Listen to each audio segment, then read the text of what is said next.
Hello everybody, ഞാൻ professor NS Shyamaprasad. Indian കോൺസ്റ്റിറ്റ്യൂഷനിലെ ചില കാര്യങ്ങൾ, അതായത് PSC പരീക്ഷയ്ക്ക് പഠിക്കുന്ന കുട്ടികൾക്ക് പ്രയോജനമുള്ള ചില കാര്യങ്ങളാണ് ഇന്ന് ഇവിടെ ഞാൻ ഡിസ്കസ് ചെയ്യാൻ പോകുന്നത്. പ്രധാനമായിട്ടും ബഡ്ജറ്റിനെ കുറിച്ചാണ് ഡിസ്കസ് ചെയ്യുന്നത്. ബഡ്ജറ്റ് കേന്ദ്ര ഗവൺമെൻറ്റും സ്റ്റേറ്റ് ഗവൺമെൻറ്റും ഒക്കെ ബഡ്ജറ്റ് അവതരിപ്പിക്കുന്നതായിട്ട് നമ്മൾ പേപ്പറിൽ കാണാം. പക്ഷേ ബഡ്ജറ്റ് എന്നൊരു വേർഡ് ഇന്ത്യൻ ഭരണഘടനയിൽ എങ്ങുമില്ല. ഭരണഘടന ഉപയോഗിക്കുന്ന വേർഡ് ആനുവൽ ഫിനാൻഷ്യൽ സ്റ്റേറ്റ്മെന്റ് എന്നാണ്. 395 ആർട്ടിക്കിളുള്ള ഇന്ത്യൻ ഭരണഘടനയിലെ ഒരു ആർട്ടിക്കിളിൽ പോലും ബഡ്ജറ്റ് എന്നൊരു വാക്ക് കാണാൻ പറ്റില്ല. ബഡ്ജറ്റ് എന്ന് പറയുന്നത് ശരിക്കും പറഞ്ഞാൽ ഒരു ഫ്രഞ്ച് വേർഡ് ബൗഷെ അല്ലെങ്കിൽ ബൗഗറ്റ് എന്ന് പറഞ്ഞൊരു ഫ്രഞ്ച് വേർഡിൽ നിന്നാണ് ഈ ബഡ്ജറ്റ് എന്ന വാക്കുണ്ടായത്. അപ്പോൾ ബൗഷെ എന്ന് പറഞ്ഞാൽ ഒരു ലെതർ ബാഗ്. ഈ ലെതർ ബാഗിലാണ് പണ്ട് ഫിനാൻസ് മിനിസ്റ്റർമാർ ബഡ്ജറ്റ് പേപ്പേഴ്സ് കൊണ്ടുവന്നിരുന്നത്. അത് കുറച്ചായിട്ട് മാറി അത് സൂട്ട് കേസിലും ബ്രീഫ് കേസിലും ഒക്കെ ആയി.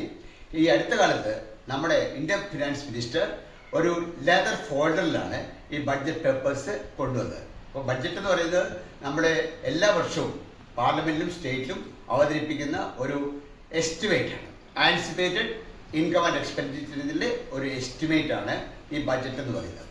ഈ സ്വതന്ത്ര ഇന്ത്യയുടെ ആദ്യത്തെ ബഡ്ജറ്റ് അവതരിപ്പിച്ചത് R.K. ഷൺമുഖം ചെട്ടിയാണ്. ആദ്യത്തെ ഫിനാൻസ് മിനിസ്റ്റർ ഇൻഡിപെൻഡന്റ് ഇന്ത്യയുടെ R.K. ഷൺമുഖം ചെട്ടിയാണ് നമ്മുടെ ആദ്യത്തെ ബഡ്ജറ്റ് അവതരിപ്പിച്ചത്. നമ്മുടെ രാജ്യത്ത് ഏറ്റവും കൂടുതൽ ബഡ്ജറ്റ് അവതരിപ്പിച്ചിട്ടുള്ളത് മൊറാർജി ദേശായിയാണ്. അദ്ദേഹം 10 ബഡ്ജറ്റ് ലോക്സഭയിൽ അവതരിപ്പിച്ചിട്ടുണ്ട്. അടുത്ത സ്ഥാനം 9 ബഡ്ജറ്റ് അവതരിപ്പിച്ച P. ചിദംബരത്തിനും നിർമ്മല സീതാരാമനുമാണ്. നിർമ്മല സീതാരാമന്റെ ഒരു പ്രത്യേകത എന്ന് പറയുന്നത് കണ്ടിന്യൂസ് ആയിട്ട് 9 ബഡ്ജറ്റ് ലോക്സഭയിൽ അവതരിപ്പിക്കുകയുണ്ടായി.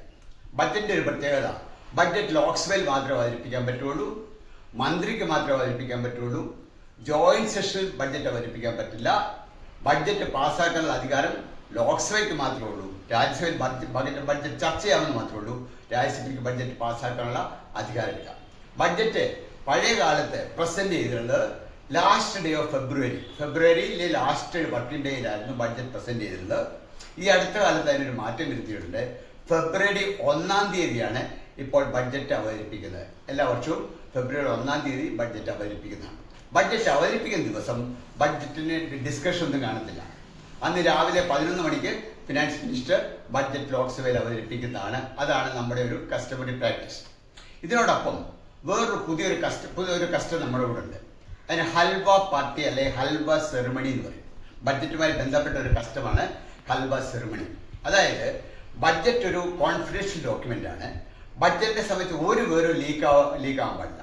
ബഡ്ജറ്റ് ഏതെങ്കിലും പേര് ലീക്ക് ഔട്ട് ആയാൽ ഫിനാൻസ് മിനിസ്റ്റർ റിസൈൻ ചെയ്യേണ്ടി വരും. അതുകൊണ്ട് ബഡ്ജറ്റ് ഉണ്ടാക്കുന്നതും പ്രിപ്പയർ ചെയ്യുന്നതും വളരെ രഹസ്യമായിട്ടാണ് ചെയ്യുന്നത്. അപ്പം ബഡ്ജറ്റ് ലാസ്റ്റിൽ ഒരു 5-8 ദിവസം ബഡ്ജറ്റ് പ്രസന്റ് ചെയ്യുന്നതിന് 5-6 ദിവസം ആയിക്കഴിഞ്ഞാൽ വളരെ കോൺഫിഡൻഷ്യലായിട്ട് ഈ പേപ്പേഴ്സ് ഒക്കെ സൂക്ഷിക്കേണ്ടതാണ്. അതുകൊണ്ട് എന്ത് ചെയ്യും, ഡൽഹിയിൽ നോർത്ത് ബ്ലോക്കിൽ, പാർലമെന്റ് നോർത്ത് ബ്ലോക്കിൽ ഫിനാൻസ് ഡിപ്പാർട്ട്മെന്റ് ഒരു പരിപാടിയുണ്ട്, ഹൽവ പാർട്ടി എന്ന് പറയും. അന്ന് രാവിലെ ഫിനാൻസ് ഡിപ്പാർട്ട്മെന്റിൽ ഹൽവ ഉണ്ടാക്കും. വലിയ പാത്രത്തിൽ ഹൽവ ഉണ്ടാക്കുന്നതാണ്.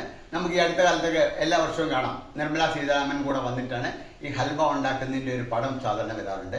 അങ്ങനെ ഹൽവ ഉണ്ടായി കഴിഞ്ഞാൽ ഫിനാൻസ് വകുപ്പിലെ ഉദ്യോഗസ്ഥന്മാർക്കെല്ലാം ഈ ഹൽവ വിതരണം ചെയ്യും. ഹൽവ വിതരണം ചെയ്യുന്നതിൻ്റെ ഉദ്ദേശം എന്ന് വെച്ചാൽ നമ്മൾ ഒരു പറച്ചിലുണ്ട്, നല്ല കാര്യങ്ങളെല്ലാം മധുരം തൊട്ട് തുടങ്ങണം. അതുപോലെയാണ് ഹൽവ കൊടുക്കുന്നത്. അവിടെ വേറൊരു സിസ്റ്റം കൂടെ. ഈ ഫിനാൻസ് ഡിപ്പാർട്ട്മെന്റിലെ പ്രധാനപ്പെട്ട ഉദ്യോഗസ്ഥന്മാർ, ഇതുമായിട്ട് ബന്ധപ്പെട്ട ഉദ്യോഗസ്ഥന്മാരെ 5-6 ദിവസം പിന്നെ വീട്ടിൽ പോകാൻ അനുവദിക്കത്തില്ല, മറ്റുള്ളവരെ കോൺടാക്ട് ചെയ്യാൻ അനുവദിക്കത്തില്ല. അവർ ലോക്ക് ഇൻ പിരിലായിരിക്കും. ഇപ്പൊ ഫെബ്രുവരി 1-നാണ് ബഡ്ജറ്റ് അവതരിക്കുന്നതെങ്കിൽ മിക്കവാറും ജാനുവരി 25-26 ആകുമ്പോൾ ഈ ഹൽവ പാർട്ടി നടക്കും. അതുമായിട്ട് മെയിൻ ഉദ്യോഗസ്ഥന്മാർക്ക് പിന്നെ അവിടെ തന്നെ താമസിക്കണം. ബഡ്ജറ്റ് പ്രസന്റ് ചെയ്ത് തീരുന്നവരെ അവർക്ക് വെളിയിൽ പോകാൻ പാടില്ല. അപ്പോൾ ഈ 5-6 ദിവസം അവർ ലോക്ക് ഇൻ പീരീഡാണ്. അവർക്ക് വീട്ടിൽ പോകാനോ വീട്ടുകാരെ കോൺടാക്ട് ചെയ്യാനോ പറ്റത്തില്ല. ബഡ്ജറ്റിലെ ഒരു വിവരവും ലീക്ക് ഔട്ട് ചെയ്യാൻ പാടില്ല എന്നുള്ളതുകൊണ്ടാണ് ഇങ്ങനെ ഒരു ലോക്ക് ഇൻ പീരീഡ് അവർക്കുണ്ടായിരുന്നത്. ഇതായിട്ട് ബഡ്ജറ്റിൻ്റെ ഒരു പ്രധാനപ്പെട്ട ഫീച്ചറാണ് ഈ കോൺഫിഡൻഷ്യൽ നേച്ചർ. അപ്പോൾ അത് പ്രൊട്ടക്ട് ചെയ്യുന്നതിനാണ് ഇങ്ങനെ ലോക്ക് ഇൻ പീരീഡ് ഉണ്ടായിരിക്കുന്നത്. അപ്പോൾ ഇത്രയും കാര്യങ്ങൾ ബഡ്ജറ്റിനെ കുറിച്ച് ഒന്ന് അറിഞ്ഞിരിക്കുക. ചിലപ്പം എക്സാമിനേഷൻ ഇതുപോലുള്ള എന്തെങ്കിലും ക്വസ്റ്റ്യൻ വരാവുന്നതാണ്. Thank you very much.